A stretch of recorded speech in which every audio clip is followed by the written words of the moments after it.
Петок, 6 февруари 2026, ова е термин за дневникот на КТВ. Добра вечер. Советот на општина Кавадарци денеска ја одржа редовната 6-та седница. Беше усвоена програмата за одбележување на празникот на лозарите Свети Трифун, а беа донесени и неколку значајни одлуки. Исто така се усвои кварталниот извештај за работењето на јавното претпријатие Градски превоз во минатата година. Советниците ја имаа можноста да поставуваат советнички прашања до градоначалникот Митко Јанчев. Општина Кавадарци си ги сервисира обврските и ниту еден ден не била со блокирана сметка и не е презадолжена, одговори градоначалникот Митко Јанчев на советничкото прашање од советникот Вуко Мелов на денешната седница дали и кога ќе се исплатат доспеаните обврски. Во делот на тие што имат блокирани сметки, тие што се презадолжени и тие што работат по закон со блокирани сметки, прво, не му дава државата минимален лимит, него по судот, со судска одлука, се дава минималниот лимит врз основа на делот на функционирање на било која општина или јавно предпријатие. Не би разговарал на оваа тема, затоа што ни на сон не ми дошло, а не па најаве, дека општина Кавадарци ќе биде со блокирана сметка и дека општина Кавадарци се доведе на неликвидност и дека општина Кавадарци ќе биде во таа фаза каде што ќе треба да исплачеме по блокирани сметки. Затоа што долгот на општина Кавадарци е оперативен долг и не е презадолженост и не спаѓа во различни општини. Второ, со компаниите и со фирмите на сите кои што имаме оперативен долг и им должиме, сме во комуникација и имавме состанок со нив и имаме на дневна база комуникација и координативни состаноци и за се што е изработено и се што се работи тековно според закон и ни во една компанија нема недоверие или недоверба дека некој начин не тужи и дека ќе бидеме. Општина Кавадарци во изминати 8,5 години, а и претходно не е ниту еден ден со блокирана сметка. Ни еден ден. Општина Кавадарци по 10 милиона денари на сметка не е никогаш. Општина Кавадарци си ги сервисира обврските. Во делот за ликвидност од Министерството за финансии имаме добиено потврда дека нашата ликвидност во момент со целокупната изложеност е 450 милиона денари максимален лимит за земење на кредит. 450 милиона денари. Ние бараме 200 милиона денари. Не бараме 450. Значи максималниот праг кој што може да го земеме под условите кои што ги бараме е 450 милиона денари. Така да воопшто не станува збор за презадолжена општина, за преизложена општина или општина која ќе дојде во дел на неликвидност или блокирана сметка и не сакам тука да правиме паника на граѓаните и луѓето. Концепт за работа имаме, концепт за прибирање на средства и буџет е донесено и приходна страна и расходна страна и до сега секоја година над 85-80% ја реализираме, имавме години над 100% реализација и ова година ве убедувам дека ќе биде така.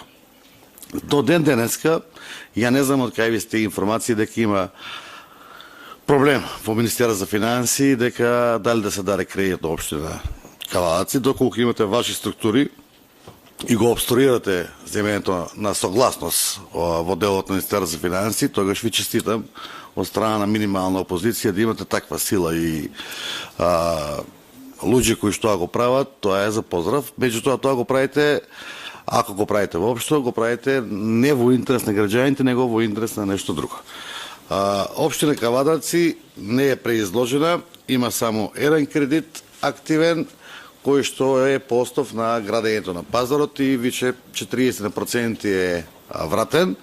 Јавното предпријатие Комуналец нема невратени рати, недоцни рати, си ги сервисира редовно, нема оперативни кредити, тие се двата кредити активни, едниот кредит од 2011 со рок на враќање 2030, значи 20 години рок на враќање, тоа беше од КВФ банка, у некој друго време земено без разлика, на 6-месечни квартали враќаме рати, и вториот кредит од 2017 земен исто од КВФ банка за она што се градеше, а врз основа на тие кредити, 100 пати е споменато, се доби 2,5 милиона евра грант и таму нема ни доцнење, ни закаснување, ниту па не дај Боже извршување. И епа комуналец, ќе ги видите извештаите, работи во добивка и покри сите тековни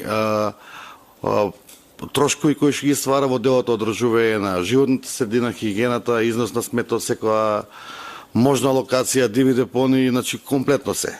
Напротив, денеска се отпочна со работа на Кавадаречки дол со 20 милиона денари, каде што општина Кавадати заедно со UNDP учествува по 10 милиона денари и тие 10 милиона денари ги имаме пуштено аванс. Значи, платено не е тоа што се почна денеска се работи. Напротив, се почна да се работи мостот во Марена, се почна да се работат капитални проекти кои што еве сега нема да ги споменувам, затоа ќе испадне дека ги промовираме, меѓутоа немаме ден од кога го имаме мандатот и треба да вие гордост како советници дека немаме ден празен. Буквално немаме празен ден, имаме денови со капитални инвестиции, имаме дел со капитални проекти кои се во фаза на введување, отпочнување со работа, на завршување и на отварање.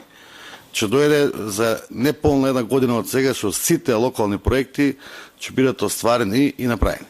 Во делот на суштинската работа, која што ја спомна дека нема да добие согласност, значи една работа се разбере. Советниците даваат одобрување за земење на заем, како легитимно тело и највисоко тело на општината, што ги представуваат граѓаните, а Министерството за финансии не дава гаранција, не дава ништо, дава само согласност. А согласност се дава врз основа на ликвидност. Ликвидност на општина Кавадарци тврдам одговорно и проверите го тоа дека е 456 милиона денари дека може да се задолжи. 456, од кои што ни бараме 200. Ако не добиеме согласност, пак ќе кажам, согласност, не збориме за гаранција. Тоа е некаква друга позадина, што не сакам да размислувам понатака и нема да плачиме и да добиеме согласност, што уште немаме одговор за таа работа, него во тој случај ќе си престроиме и ќе си продолжиме по истиот чекор. Пак ќе повторам, 200 милиона денари не ги бараме за да се презадолжиме, не ги бараме за да раздолжиме.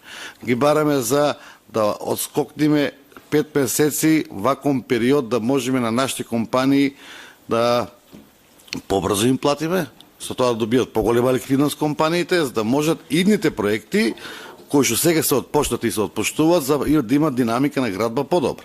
Апсолутно ништо за друго.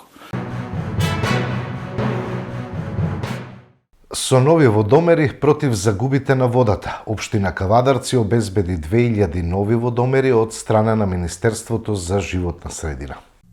Општина Кавадарци продолжува со реализација на проектот за намалување на загуба на вода.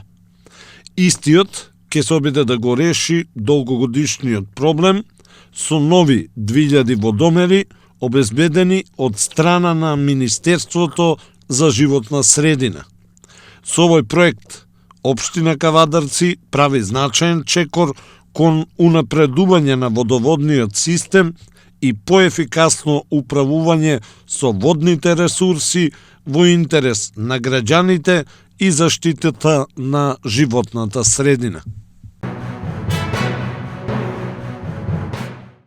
Општина Кавадарци започна со градежните активности за проектот во местноста викана Кавадаречки дол. Овие активности се во рамките на проектот справување со загадување, кој општина Кавадарци веќе 2 години го имплементира во соработка со UNDP. Нова локација се предвидува озеленување на површина од 15.000 метри квадратни и покривање на Кавадаречки дол во должина од 760 метри. Со реализацијата на овој проект, просторот ќе добие нов, современ и еколошки изглед, кој ќе придонесе за подобрување на квалитетот на животната средина и здравието на граѓаните.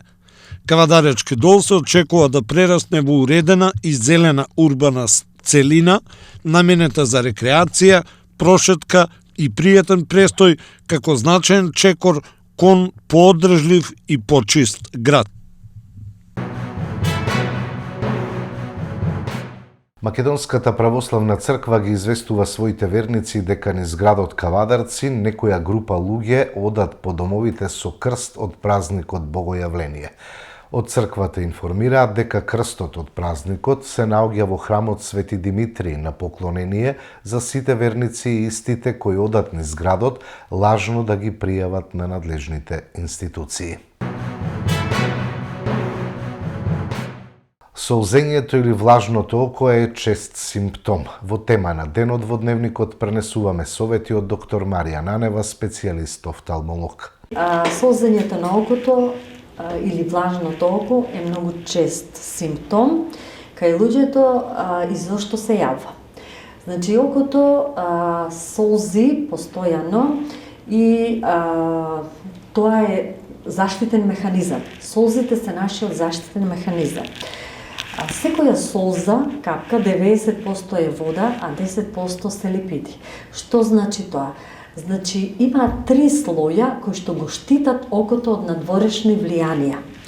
И солзењето на окото, при трепкањето се лачат солзи од солзната жлезда. Токму тоа е причината и зошто еден симптом на суво око или влажно око е постојано присутен кај пациентите, се повеќе кај луѓето кои што седат пред монитори. Нормално трепкаме кога разговараме 10 до 15 пати во минута. Со тоа окото нормално се солзи и се подмачкува. Додека кога седиме на монитори, најчест проблем сега во денешното време на сите млади луѓе, а и на сите нас вработени, кои што седиме пред монитори постојано, зошто се јавува? Затоа што кога сме на монитор трепкаме само 3 до 5 пати во минута, за кое што ние воопшто не сме свесни. Кога не трепкаме, окото наше се изложено на сушење. Тоа сушење прави пореметување на тој нормален процент на солзниот филм, која ќе настане нарушување на таа рамнотежа, која што е точно избалансирана, помеѓу масти, липиди и вода, настанува секундарно печење, глочкање, чешање и појачено солзење на окото. Пациентите тогаш мислат дека имаат присутно некоја инфекција и посегнуваат по антибиотици, што не е во ред. Значи, тоа е симптом секундарен поради сушење на окото. Како изгледа едно суво око? Окото изгледа црвено, влажно, пациентите ги глочка, значи имаат чувство на страно тело, ги печи, имаат замаглен вид постојано, а терапијата е многу едноставна, употреба на вештачки соси. Со поддршка од над 60 професори, засегнати институции и установи, представници на студентите, стручни лица и експерти, Министерството за образование и наука подготви нова законска регулатива за високо образование и наука, од која се очекува да обезбеди поквалитетна академска едукација и да ја поттикне научно-истражувачката дејност во државата. На пресконференција Министерката за образование и наука Весна Јаневска ги презентираше поважните аспекти на новите закони за високо образование, за квалитетот во високото образование и науката и за научно-истражувачка дејност. Ги зајакнавме критериумите за напредување во звања на факултетите. Секој кој ќе аплицира за избор во звање, доцент, вонреден или редовен професор, од сега ќе има обврска до изборот да изработи и објави најмалку 6 до 7 трудови, од кои 3 до 4 треба да бидат објавени во списание со импакт фактор, односно фактор на влијание од базите Web of Science или Scopus. Ова 6 до 7 или 3 и 4 соодветно на звањето. Зошто е ова важно? Светската статистика вели дека за еден универзитет да се најде меѓу најдобрите 1000 на Шангајскиот ранг листа, треба годишно да продуцира и објавува најмалку 1200 трудови во списанија со фактор на влијание. Нашите најдобри универзитети годишно објавуваат 300 до 500 такви трудови. Тоа мора да се промени. Решението на СДСМ значи поддршка на работниците за 600 евра плата и поддршка на компаниите, порача на денешната пресконференција подпредседателката на СДСМ Јована Тренчевска.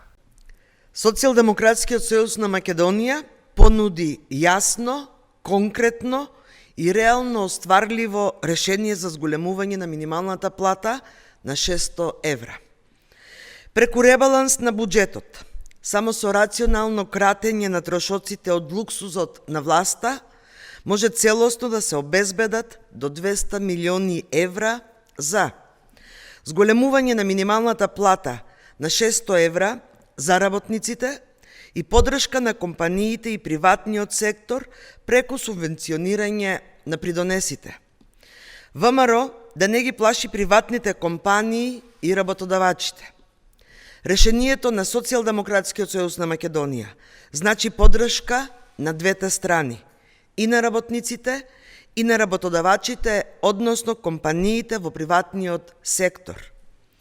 Пари во буџетот има, прашање е на приоритети.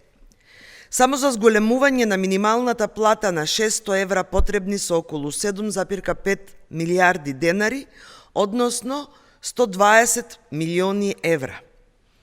Со кратење на 20 до 30% на делот стоки и услуги, каде што се возила, мебел, патувања, репрезентации, договорни услуги, комфор на функционерите, се обезбедуваат 130 милиони евра.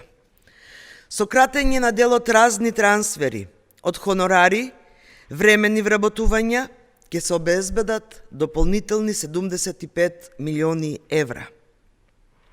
Значи, само со кратење на овие категории се обезбедуваат од 130 до над 200 милиони евра.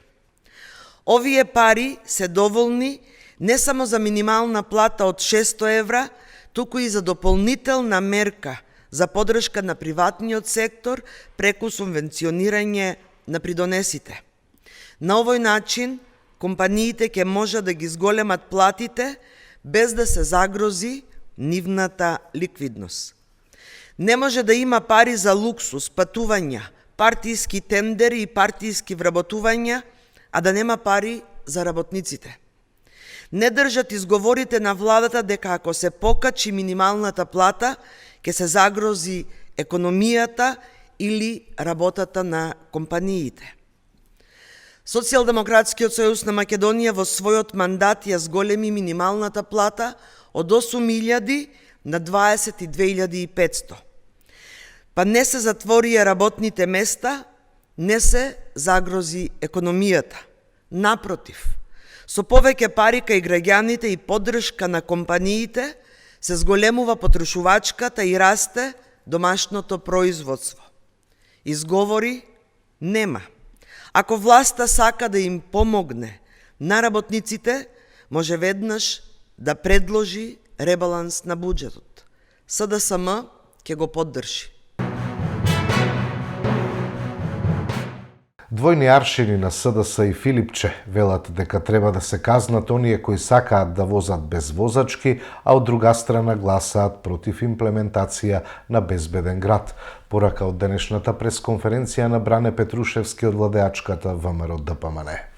Двојните аршини на СДС и Филипче се потврдија. Од една страна вела дека секој оној кој сака да вози без возачка дозвола треба да е санкциониран, а од друга страна гласа против системот безбеден град. Сведоци бевме дека на протестите активисти на СДС кои работеле за Оливер Спасовски се закануваа со тепање и убивање на полициски службеници и дивеа низ градовите за да возат без возачки дозволи. Ваков начин на изразување на протест ние не поддржуваме и јавно го осудуваме. Подсетуваме дека СДС и Филипче гласаа против овој проект во собранието, а координаторот на нивната пратеничка група, Оливер Спасовски, кој инаку е и екс-министер за внатрешни работи, не направи ништо поврзано со оваа прашање за да ја зголеми безбедноста на граѓаните во сообраќајот. Во време на СДС, Филипче и Спасовски не беше имплементиран ниту еден системски проект што ќе обезбеди дигитална контрола на сообраќајот, транспарентно санкционирање и реално намалување на сообраќајните прекршоци. Сега, кога конечно се воведува систем кој воспоставува ред, одговорност и еднаквост пред законот, Филипче и СДС се против. Од друга страна, пак Филипче и СДС тврдат дека се против возење без возачка дозвола и без регистрација, а гласаа против проект и механизам што практично го гарантира токму тоа. Оваа контрадикторност ни Венко Филипче не може сам да си ја објасни, ниту со политички разлики, ниту со загриженост за граѓаните. На СДС и Филипче треба да им биде јасно дека проектот Безбеден град не е партиска агенда, напротив, е системско решение за заштита на животите на граѓаните. Секој што е искрено за ред, закон и безбедност треба да го подржи, а се друго е политичка калкулација на штета на јавниот интерес.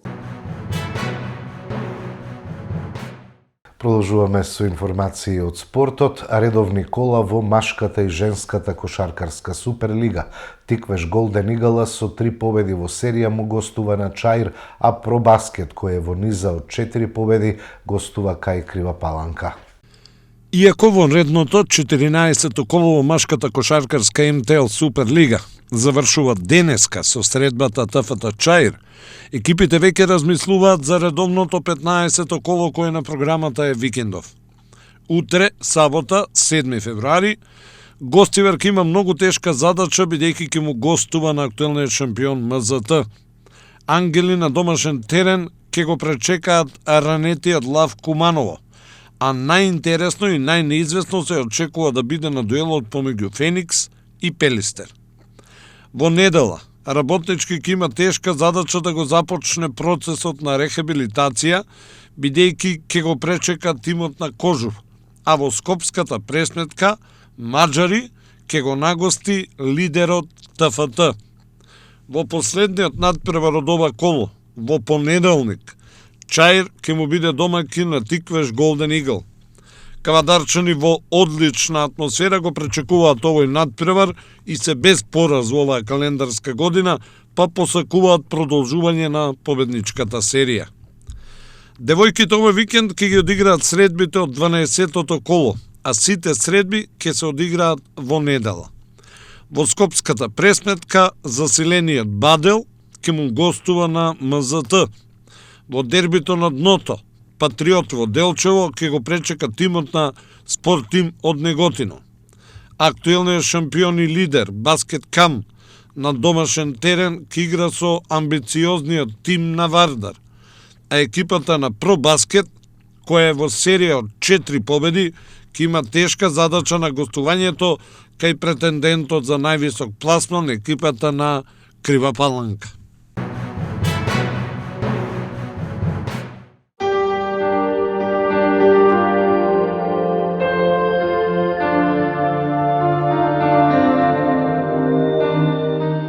Утре не очекува променливо облачно време. Претпладне ќе има слаб локален дожд, а по одделни котлини ќе има појава на магла. Кон крајот на денот и во текот на ноќта во западните делови ќе има врнежи од дожд, а на планините од снег. Ќе дува слаб до умерен ветер. Врнежи од дожд ќе има и во понеделник, кои ќе бидат поинтензивни во југоисточните делови. На планините ќе бидат од снег. Поради продор на постуден воздух, врнежите ќе преминуваат од снег и на некои од повисоките места.